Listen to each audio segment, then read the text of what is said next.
Hello friends, welcome to my YouTube channel study IQ genius. दोस्तों, मैं आप सभी को हिंदी व्याकरण के एमसीक्यू क्वेश्चंस पढ़ाने जा रहा हूं। ठीक है, इसमें सेट वाइज होगा, जिसमें मैं आप सभी को 20 या फिर 25 या फिर 30 क्वेश्चंस आप सभी को हर एक वीडियो में पढ़ाने वाला हूं। ठीक है, तो आपके लिए बहुत ज़्यादा इंपॉर्टेंट है यूपी पुलिस के लिए। ठीक है, इससे पहले मैंने जो है आप सभी को 300 प्लस व्याकरण के एमसीक्यू क्वेश्चंस प्रोवाइड करा दिए और उसका पीडीएफ भी मैंने फ्री में दे दिया है। अगर आपने नहीं ज्वाइन किया है पीडीएफ को भी, या मतलब क्लास को, तो आप जाइए क्लास को देख लीजिए एक बार उस वीडियो को, और फिर पीडीएफ आपको हमारे टेलीग्राम पर मिल जाएगा। तो टेलीग्राम का जो लिंक है उस वीडियो के डिस्क्रिप्शन बॉक्स में है, तो वहाँ से आप लोग जो है ज्वाइन कर सकते हैं टेलीग्राम को, और जो है पीडीएफ को डाउनलोड कर सकते हैं। ठीक है, चलिए कोई बात नहीं, अगर आपने नहीं किया है तो कर लीजिए, अगर जिन लोगों ने कर रखा है तो उनके लिए बहुत अच्छी बात है। तो स्टार्ट करते हैं आज का ये वीडियो। क्वेश्चन नंबर 1 है आप सभी का, भाषाई आधार पर सर्वप्रथम किस राज्य का गठन किया गया, यानी कि भाषा के आधार पर सबसे पहले आंध्र प्रदेश का जो है गठन किया गया था। ये 1956 में किया गया था, तो आप लोग याद रखिएगा। ठीक है, भाषा के आधार पर। अगले क्वेश्चन की ओर बढ़ते हैं। क्वेश्चन नंबर 2 देखिए, क्वेश्चन नंबर 2 है, मगही किस भाषा की उपबोली है। मगही जो है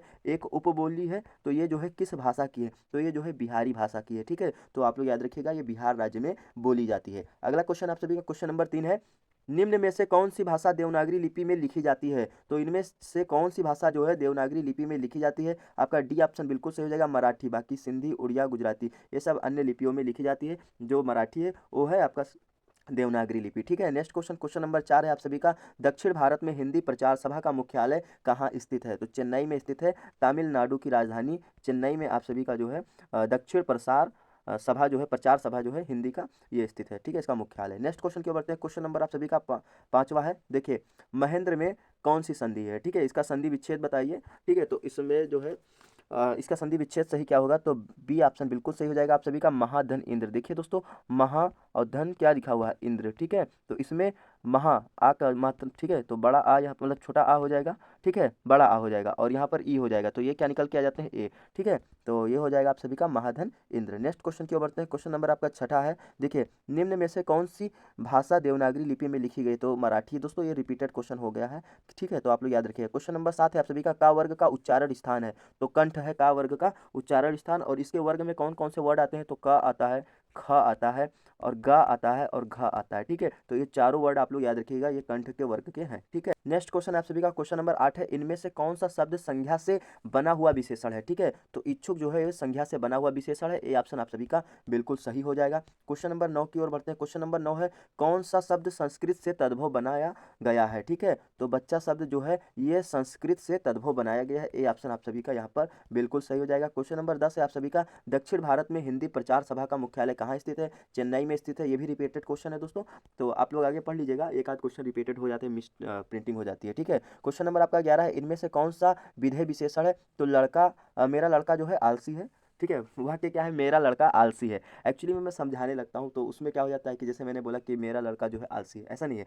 प्रश्न का जो उत्तर है वो होगा मेरा लड़का आलसी है। ठीक है, तो इसमें एक विधि का विशेषण है, तो ये विधेय विशेषण हो जाएगा। ए ऑप्शन बिल्कुल सही हो जाएगा। ठीक है, नेक्स्ट क्वेश्चन, क्वेश्चन नंबर आप सभी का 12 है, हिंदी भाषा का जन्म कहाँ से हुआ। ठीक है, तो हिंदी भाषा का जन्म जो है ये उत्तर भारत से प्रारंभ हुआ। ठीक है, तो याद रखिएगा, ए ऑप्शन बिल्कुल सही हो जाएगा। नेक्स्ट क्वेश्चन, क्वेश्चन नंबर 13 आप सभी का, इनमें से किस शब्द में लिंग प्रत्यय संबंधी अशुद्धियां हैं। ठीक है, तो नारी शब्द में जो है लिंग प्रत्यय संबंधी अशुद्धियां हैं। नारी दोस्तों जो है कुछ इस प्रकार से लिखा जाएगा, रा पर बड़ी की मात्रा होगी, यहाँ पर छोटी का मात्रा लिखा हुआ है। ठीक है, तो आप लोग याद रखिएगा, इस क्वेश्चन का जो है डी ऑप्शन बिल्कुल सही हो जाएगा। नेक्स्ट क्वेश्चन, क्वेश्चन नंबर 14 है आपका, इनमें से अल्प विराम कौन सा है। ठीक है, इनमें से अल्प विराम कौन सा है, वह रोज आता है, ये अल्प विराम है। ए ऑप्शन बिल्कुल सही हो जाएगा क्वेश्चन नंबर 14 का। नेक्स्ट क्वेश्चन, क्वेश्चन नंबर 15 आपका, संख्या के कितने भेद होते हैं। तो संख्या के 5 भेद होते हैं। बी ऑप्शन आप सभी का बिल्कुल सही हो जाएगा दोस्तों। ठीक है, नेक्स्ट क्वेश्चन, क्वेश्चन नंबर आपका 16 है, खटमल शब्द है। खटमल शब्द जो है ये कौन सा जो है लिंग है। ठीक है, खटमल शब्द कौन सा लिंग है, ये प्रश्न आप सभी से पूछा गया है। ठीक है, तो ये जो है पुल्लिंग है। ठीक है, ए ऑप्शन आपका बिल्कुल सही हो जाएगा। नेक्स्ट क्वेश्चन, क्वेश्चन नंबर 17 आप सभी का, श्याम सोता है यह कौन सी क्रिया है। ठीक है, श्याम सोता है यह कौन सी क्रिया है, तो ये अकर्मक क्रिया है। ठीक है, अकर्मक क्रिया है। अकर्मक सकर्मक मैंने आप सभी को जो 300 प्लस एमसीक्यू को मैंने जो व्याकरण का वीडियो पढ़ाया था उसमें मैंने आपको बहुत अच्छे से समझाया है। अगर आपने नहीं देखा है तो जाइए देख लीजिए, मैं बार बार बोलता हूँ, उसका पीडीएफ भी आप सभी को हमारे टेलीग्राम चैनल पर बिल्कुल फ्री में मिल जाएगा। ठीक है, तो वहाँ से आप डाउनलोड डाउनलोड कर सकते हैं। ठीक है, क्वेश्चन नंबर आपका 18, इनमें से कौन सा देशज शब्द है, इनमें से कौन सा शब्द जो है देशज है, तो चिड़िया जो है ये देशज शब्द है। ठीक है, ये ऑप्शन आपका बिल्कुल सही हो जाएगा। नेक्स्ट क्वेश्चन, क्वेश्चन नंबर आपका 19 है, इनमें से हवा का पर्यायवाची कौन है। ठीक है, तो बयार जो है हवा का पर्यायवाची है, बयार भी ये जो है अवध के क्षेत्र में बोला जाता है। ठीक है, तो आप लोग याद रखिएगा, सी ऑप्शन आपका जो है 19 प्रश्न का सही हो जाएगा। क्वेश्चन नंबर आपका 20 है, मक्खियाँ मारना मुहावरे का अर्थ बताइए। ठीक है, तो मक्खियाँ मारना, लोग बोलते हैं ना गांव में कि मक्खी मारते रह जाओगे, यानी कि बेकार बैठे रहना। ठीक है, यानी कि बेकार में ही काम करते रह जाओगे, कुछ काम नहीं कर पाओगे, ये उसका अर्थ होता है। प्रश्न नंबर आपका 21 है, इनमें से कौन सा युग्म गलत है। ठीक है, इनमें से कौन सा युग्म जो है वो गलत है। देखिए, नगर शहर, ठीक है, नारी और स्त्री, निशान और चिन्ह, ये सही है। नशा और मद माने कुछ नहीं होता, नशा तो नशा ही होता है। ठीक है, आपका बी ऑप्शन यहाँ पर बिल्कुल सही हो जाएगा। नेक्स्ट क्वेश्चन, क्वेश्चन नंबर आपका 22 है, तुम, तुमने, तुम लोगों, यह वाक्य किस वचन से है। ठीक है, तो यह वाक्य जो है बहुवचन से है। ठीक है, यू मतलब कि ये जो है आपका प्लूरल नाउन ऑलरेडी होता ही होता है तुम। ठीक है, देखिए क्वेश्चन नंबर 23 है आप सभी का, पत्र लेखन कितने प्रकार के होते हैं। ठीक है, पत्र लेखन कितने प्रकार के होते हैं, 2 प्रकार के होते हैं। ठीक है, तो आप लोग याद रखिएगा, एक प्रार्थना पत्र होता है, एक जो आपका लेटर होता है ना, बोलते हैं ना एप्लीकेशन और लेटर।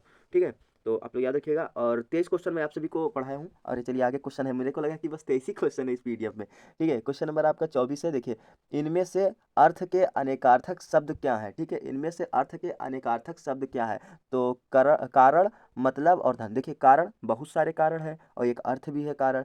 मतलब बहुत सारा मतलब है, कुछ पता ही नहीं कितने मतलब है, कितने मतलबी लोग हैं। ठीक है, तो मतलब एक अर्थ भी हुआ और एक अनेकार्थी शब्द भी हुआ। धन, अब कितना धन है पता नहीं, लेकिन धन एक अर्थ है। ठीक है, समझ में आ रहा है ना। देखिए क्वेश्चन नंबर आपका 25 है, हिंदी में व्यंजन वर्णों की संख्या कितनी होती है, यानी कि कितने व्यंजन होते हैं हिंदी में। ठीक है, तो आपके 33 होते हैं। बड़ा ही इजी क्वेश्चन था, ये सब बचपन से पढ़ते आ रहे हैं आप लोग, अगर नहीं भी जानते हैं तो भैया आप जान लीजिए, क्योंकि अब जरूरी है। देखिए दोस्तों, मैंने आपको 25 क्वेश्चन पढ़ा है, उसके आगे देखिए सेट 2 स्टार्ट हो रहा है। यहाँ पर मैंने लिख रखा है, welcome to study IQ genius Hindi व्याकरण सेट 2, और यहाँ से भी आप सभी के 30 क्वेश्चन लगभग देखने को मिल जाएंगे। देख लीजिए, सब क्वेश्चन ऑलरेडी एडिटेड है, बस यहाँ से क्या करना है हमको, यहाँ आपको जो है बस पढ़ाना है, वीडियो बनाना है। ठीक है, तो मैं आप सभी के लिए वीडियो बना दूंगा, तो आप लोग चैनल पर जुड़े रहिए। आपको इतने कम टाइम में इतना ज़्यादा कोई नॉलेज नहीं देता होगा, कोई यूट्यूब चैनल 30 क्वेश्चन पढ़ाने आता होगा 45 मिनट, 40 मिनट, 50 मिनट, 1 घंटा लेके जाता होगा। मैं 10 मिनट के अंदर आप सभी को पढ़ाता हूँ। अगर अब भी नहीं समझ में आया दोस्त तो कोई बात नहीं, जुड़े रहिए वहीं पर, नहीं तो सब्सक्राइब कर लीजिए मुझे।